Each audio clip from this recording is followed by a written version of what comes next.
Here's how to use Replika AI. The first thing that you will see once you open the application, you will be asked what's your name. And of course, you will be asked what are your pronouns. Is it she, her, he, him, or they, them? It depends on you on what you prefer.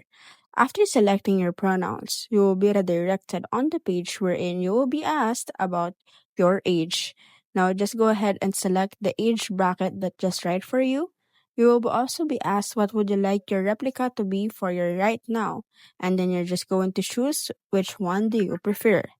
Afterwards, and after choosing, you will also be asked what gender would you like your replica to be. Is it a female, male, or non-binary? Afterwards, after selecting the gender that you want for your replica, you can now go ahead and style it on your own. And of course, you should name it. The name should be depending on you and on your preferences. Afterwards, you will be also asked to click continue, and then you will be also asked some prompts and different ideas that you wanted to be the personality of your replica.